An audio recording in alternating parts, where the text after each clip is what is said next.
नमस्कार दोस्तों, मैं हूं डॉक्टर BM बघेल। सबसे पहले मेरे चैनल को लाइक, सब्सक्राइब और शेयर कर दीजिए। दोस्तों, आज एक ऐसा स्टॉक ढूंढ के लाया हूं आपके लिए। यदि आप लॉन्ग टर्म इन्वेस्टर हैं तो आपको अच्छा पैसा कमाने का मौका मिलेगा। ये वो सेक्टर था जो लगभग 2-3 साल से लोग अवॉइड कर रहे थे, केमिकल। मैंने नियोजन केमिकल बताया था अपने चैनल में। वहां से लगभग मेरे बताने के बाद 28-29% गेन आपको हो गया होगा। आज जो केमिकल बताऊंगा, कॉर्पचेम लिमिटेड, ये स्टॉक अभी एक प्रकार से इस स्टॉक की तरह अभी इन्वेस्टर ट्रेडर की ज्यादा रुचि नहीं आई है। इसमें कभी भी रुचि जाग सकती है। केमिकल सेक्टर के दिन फिर रहे हैं और केमिकल सेक्टर के जब दिन फिरेंगे तो अच्छे स्टॉकों को लोग ढूंढेंगे और मार्केट बहुत बढ़ गया है। यहाँ से मार्केट अगर गोता लगाता है तो सबसे ज्यादा सुरक्षित अगर कोई सेक्टर होगा तो वो होगा केमिकल,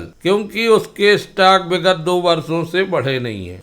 538 रुपए में ये स्टॉक चल रहा है। बुक वैल्यू 248 रुपए की है। हाई 637 का है, लो 318 का। फेस वैल्यू 10 की है। रिटर्न ऑन इक्विटी बहुत कम, इक्विटी 1.42 की और रिटर्न ऑन कैपिटल एम्प्लॉयड 4.27 का। पी बढ़िया 32 के मल्टीपल में 4858 करोड़ का मार्केट कैप है। वस्तुतः एग्रो केमिकल सेक्टर की ये कंपनी, ज्यादा इसका नाम एग्रो केमिकल में है। हालांकि इसके प्रोडक्ट कन्वेयर बेल्ट भी बनाती है। ये विभिन्न माइनिंग उद्योग आदि के लिए इंडस्ट्रियल केमिकल भी बनाती है, ऑर्गेनिक, गैर ऑर्गेनिक, शारदा बायोसाइड्स भी आता है, फार्मास्यूटिकल इंटरमीडिएट। एग्रो केमिकल में इंसेक्टिसाइड, फंगिसाइड जो कीट नुकसान पहुंचाते हैं फसलों को सुरक्षित बनाने के लिए विभिन्न प्रकार के कीटनाशक, कवकनाशक, शाकनाशक आदि आते हैं। इसी प्रकार पशु को वेटनरी ड्रग्स आते हैं।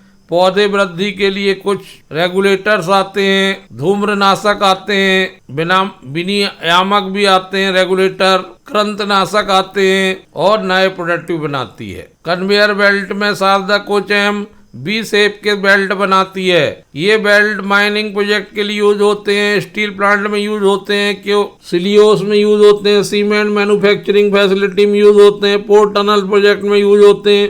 Across Europe, NAFTA, Latin America और रेस्ट ऑफ द वर्ल्ड में भी कन्वेयर बेल्ट बेचती है। इंडस्ट्रियल केमिकल में वाटर ट्रीटमेंट के लिए केमिकल बनाती है, फूड एंड फूड इंग्रेडिएंट के लिए केमिकल बनाती है, अदर इंडस्ट्रियल एप्लीकेशन के लिए बनाती है। जब चूंकि काम बहुत सारे हैं तो स्वाभाविक रूप से आय बहुत अच्छी होगी। पिछले क्वार्टर की आय देखते हैं Q1 की, तो रेवेन्यू 785 करोड़ की है, जो 23% ज्यादा year two year. Net profit 27.25 crore का, जो 130% ज्यादा है year two year. Net profit margin 3.47 का है, जो 125% ज्यादा ईयर टू ईयर। दोस्तों, जब स्टॉक चल नहीं रहा हो लेकिन उसमें सभी बिंदु उसके पॉजिटिव हों तो वही समय होता है उस पे धीरे धीरे निवेश करना शुरू कर दें। जब उसके अच्छे दिन आएंगे तो फिर हमको सबसे ज्यादा फायदा मिलेगा। इसलिए इस स्टॉक में FII ने 2.02% हिस्सा ले रखा है। 12.87% हिस्सा म्यूचुअल फंड ने लगा रखा है। 10.29% केवल पब्लिक के लिए शेयर्स खुले हैं। बाकी 74.82% हिस्सा अभी भी प्रमोटर के पास है। इतनी बड़ी होल्डिंग प्रमोटर के द्वारा रखना आप में आश्चर्यजनक है। म्यूचुअल फंड के द्वारा अपना हिस्सा बढ़ाना आश्चर्यजनक है। आपको एकदम से इसको बाय नहीं करना है, नहीं तो आप पश्चाताप करेंगे कि हमने इतना ले लिया, बढ़ नहीं रहा।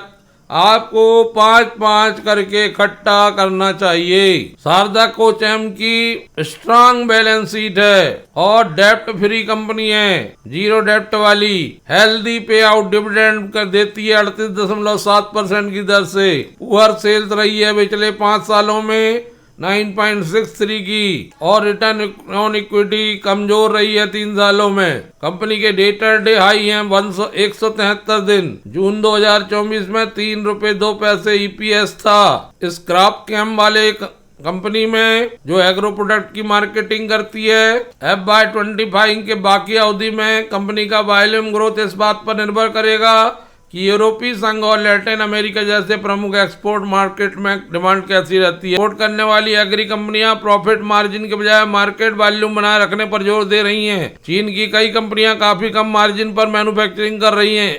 इससे इंडियन कंपनियों को बाजार हिस्सेदारी बनाए रखने में परेशानी का सामना करना पड़ रहा है।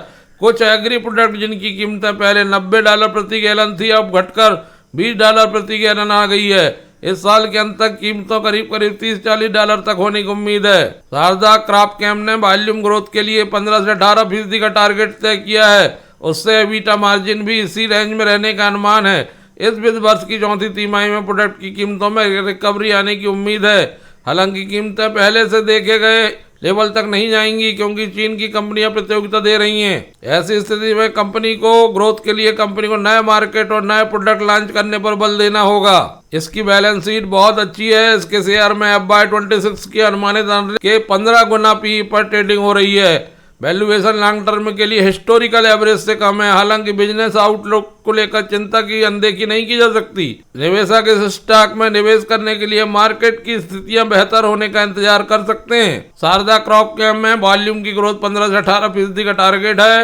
एबिटा मार्जिन इसी रेंज में रहने की संभावना है। आप इस पे नजरें गड़ाए रखिए, नजरें बनाए रखिए। जीरो डेब्ट कंपनी है, एकदम से मत खरीदी करिए ना।